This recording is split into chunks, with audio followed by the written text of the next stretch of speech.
Untuk membahas terkait reshuffle pada Menteri pagi hari ini, kami sudah bergabung dengan Ekonom Indef, ada Mas Eko Listianto. Selamat pagi, Mas Eko. Oke, Mas Eko, kita melihat ada dua Menteri Ekonomi, yang satu investasi dan juga SDM yang di reshuffle pada pagi hari ini. Mas, selain melihat alasan pemerintah untuk transisi ke pemerintahan nanti di tahun 2024 ini di akhir, sebetulnya alasan lain apa sih? Apakah karena kurang puas dengan kinerja atau seperti apa? Mungkin kita bisa evaluasi dulu nih selama ini kinerja dari Menteri Investasi seperti apa? Ya, begini Mbak Jessica ya, kalau saya lihat ya mungkin memang ada alasan transisi begitu ya. Dan yang kedua terkait kinerja tadi, sebetulnya kalau kita lihat sejauh ini ya dari Kementerian Investasi BKPM ini, kalau dari target-targetnya juga kalau kita lihat dari realisasi dari triwulan kedua sebetulnya mencapai target ya, bahkan mungkin sedikit di atas dari targetnya begitu ya. Dari capaian ini sebetulnya kalau dari sisi kinerja ya, kalau kita hanya katakanlah melihat dari sisi kemampuan BKPM ya untuk bisa mendatangkan investasi ya sebetulnya tidak ada isu di sini gitu ya, karena juga kinerja Pak Bahlil terlihat dari bahkan dari periode ke periode sebetulnya tren investasi memang meningkat begitu ya. Walaupun mungkin dari sisi yang lain juga masih ada tantangan-tantangan yang cukup berat ke depan ya, dan juga yang terjadi saat ini begitu. Jadi lebih mungkin saya rasa sih aspek transisi dan juga kebetulan kan pengganti beliau juga adalah Pak Rosan ya, adalah memang juga ketua dari pemenangan ya kemarin Pak Prabowo Gibran gitu ya, dan kemudian backgroundnya hampir sama sebetulnya ya, sama-sama dari dunia usaha begitu. Jadi mungkin justru ini mungkin karena dinilai kinerjanya katakanlah cukup puas gitu ya oleh pemerintahan saat ini, dan kemudian berlanjut ke pemerintahan ke depan itu dengan kira-kira karakteristik atau katakanlah background yang hampir sama begitu ya, yaitu dari sama-sama kalangan pengusaha begitu, dan mungkin juga sudah cukup dikenal oleh publik begitu ya, sehingga harapannya nanti ke depan melihat target tahun depan ya investasi juga semakin tinggi. Nah ini mungkin juga butuh orang-orang yang memang kira-kira siap langsung kerja kira-kira gitu ya, dan memahami medan ya di ini ya di lapangannya nanti kira-kira begitu. Mas Eko tadi sempat menyinggung kalau melihat realisasi investasi sebetulnya tidak ada masalah karena investasi yang masuk ke Indonesia bahkan melebihi target sedikit. Tapi yang menjadi pertanyaan, sebetulnya investasi yang masuk ke dalam negeri ini sudah berdampakkah bagi masyarakat? Apakah investasi yang masuk saat ini lebih banyak padat modal atau padat karya? Ya, kalau kita lihat dari sektor-sektor yang masuk begitu, dari sisi agregat ya tadi nilai nominalnya tercapai, tapi dari tujuan utama yaitu adalah menciptakan lapangan kerja begitu ya, salah satu kenapa kemudian kita mengundang investor. Nah ini saya rasa memang masih banyak tantangan di sini Mbak Jessica ya, karena kalau kita lihat dari sektoralnya juga sebagian besar memang kecenderungannya lebih padat modal ya kalau saya melihatnya ya, terutama kan di sisi mineral tambang begitu ya, yang memang modalnya besar-besar. Ini juga bisa menciptakan lapangan kerja, tetapi tantangannya masih banyak ya, karena kalau investasi di awal biasanya lebih padat modal begitu. Nah nanti kalau misalkan ya keseriusan pemerintah ya untuk mendorong terus hilirisasi itu berjalan, diharapkan nanti bisa menarik lebih banyak tenaga kerja begitu.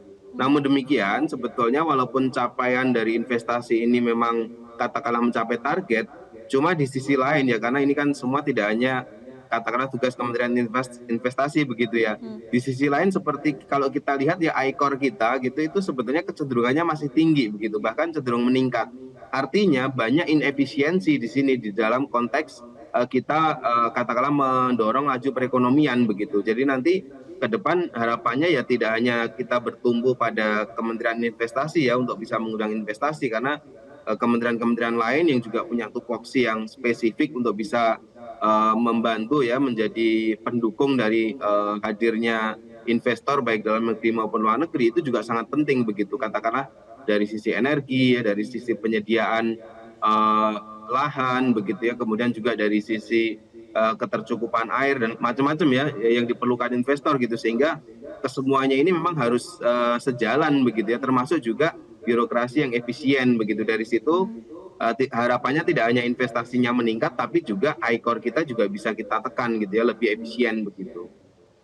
Oke, salah satu yang masih menjadi permasalahan adalah tidak efisiennya baik dalam birokrasi dan juga bagaimana menjalaninya. Nah, Mas Eko juga tadi meng-highlight terkait dengan hilirisasi. Selain hilirisasi, sebetulnya PR dari pemerintah apa sih, terutama dari Menteri Investasi dan BKPM di masa 2 bulan ini nih, Mas?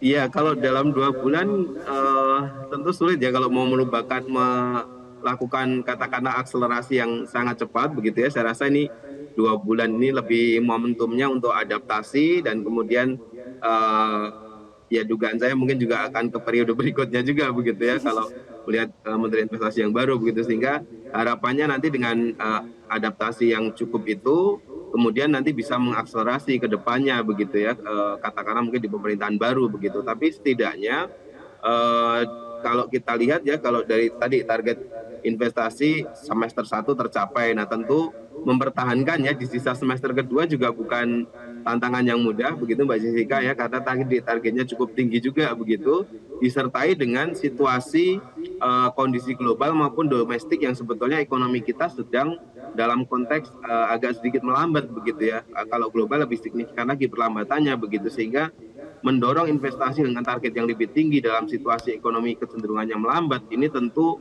bukan tantangan yang mudah juga begitu ya. Saya rasa sih itu sih.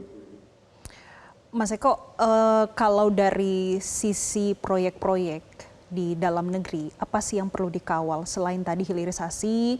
Mungkin masih ada proyek IKN kah? Atau apalagi sih Mas yang masih membutuhkan banyak investasi, namun juga berdampak bagi masyarakat, yaitu dengan padat karya?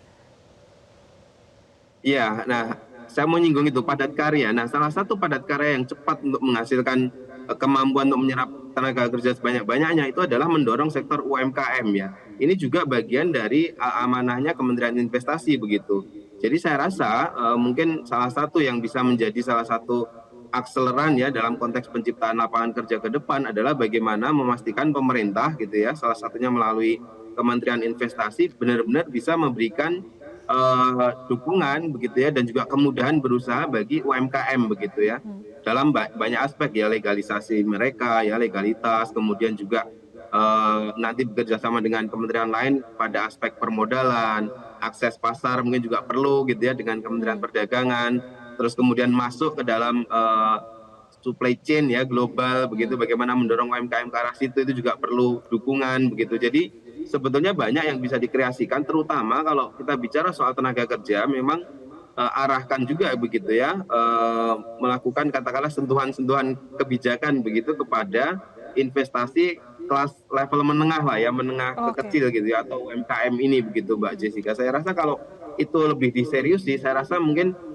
impact ya akan lebih balance gitu. Jadi yang gede-gede masuk, yang memang ya kalau gede biasanya padat modal gitu ya, kita butuhkan juga untuk menstimulasi perekonomian, dan yang bawah ya katakanlah UMKM ini, skala UMKM ini lebih kita butuhkan untuk katakanlah penyerapan tenaga kerja ya. Saya rasa kalau kombinasi dari dua hal itu, maka isu investasi dengan kaitannya dengan penyerapan tenaga kerja ini bisa katakanlah pertama ya bisa kita balancing begitu ya, karena memang Oke. dua-duanya jalan gitu. Baik, padat modal dan juga padat karya ini dua-duanya harus diperhatikan sehingga untuk investasi bisa berdampak pada pertumbuhan ekonomi domestik. Mas Eko, kita akan membicarakan terkait dengan bagaimana PR dan juga tantangan terutama nanti Menteri ESDM dan juga subsidi. Namun kita tahan dulu, pemirsa tetaplah bersama kami. Usai jeda kami akan kembali untuk Anda. Tetaplah bersama kami.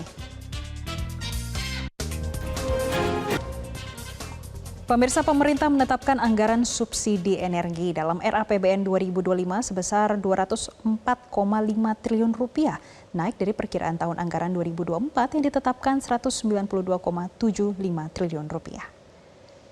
Buku 2 Nota Keuangan RAPBN tahun anggaran 2025 merinci subsidi tahun depan untuk jenis BBM tertentu, solar dan minyak tanah, LPG 3 kg dan listrik. Anggaran subsidi tahun depan untuk JBT dan LPG 3 kg dipatok 114,31 triliun rupiah atau naik 2% dari perkiraan di tahun 2024. Dan anggaran subsidi listrik ditetapkan 90,21 triliun rupiah atau naik 11,8% dari Outlook 2024. Namun subsidi ini tidak mencakup anggaran kompensasi energi untuk menalangi jenis bahan bakar khusus penugasan, yaitu Pertalite.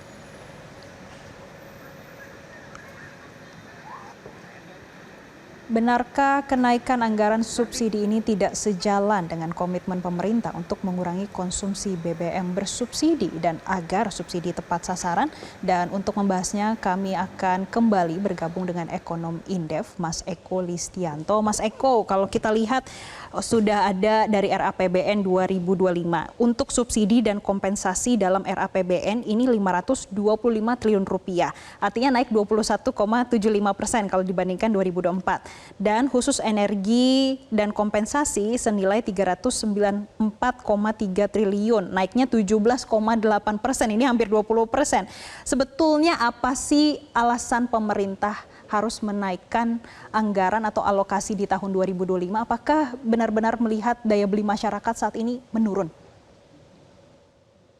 Ya, pertama tentu saja konteksnya adalah globalnya ya. Jadi outlook energi ke depan ya ada juga yang memperkirakan bahwa fluktuasi harga energi itu cukup signifikan ya, karena kalau kita lihat biasanya ini kan berkorelasi dengan geopolitik yang memanas begitu ya Mbak Jessica ya. Jadi ini mungkin salah satu gambaran begitu. Nah, tapi yang lainnya memang beban dari pemerintah ya untuk katakanlah menyerap ya dari kenaikan harga BBM ataupun juga kenaikan permintaan itu sudah cukup besar begitu ya. Artinya yang ini kemudian dinamakan dengan kompensasi itu ya, harga belanja kompensasi itu yang nilainya dari waktu ke waktu besar begitu. Dan inilah kemudian yang menurut saya sih membebani begitu ya di dalam konteks APBN kita begitu. Dan ini faktanya sudah kita bisa lihat ya. Jadi dalam biasanya pembatasan ya, seleksi begitu ya terhadap konsumen dari BBM kita itu atau LPG kita itu biasanya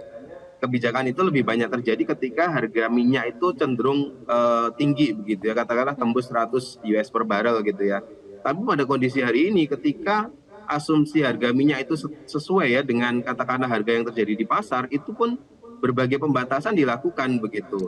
Nah, ini menggambarkan sebetulnya pasti ada hal yang tidak mencukupi ya, penghematan-penghematan ini kan berimplikasi kepada anggaran yang tersedia gitu. Nah, sepertinya itulah yang terjadi begitu ya. Jadi makin tingginya subsidi kompensasi kita itu membuat kemudian harus dialokasikan kepada anggaran yang lebih besar lagi begitu. Dan kita tahu subsidi kompensasi ini ya digunakan sebagian besar untuk katakanlah Pertalite begitu ya atau LPG begitu. Jadi gambaran-gambaran yang ini ya menggambarkan ya ini kira-kira fluktuasinya itu sebenarnya diserap oleh perusahaan-perusahaan BUMN ya di bidang energi begitu, yang kemudian nanti bisa ditagihkan kepada pemerintah begitu.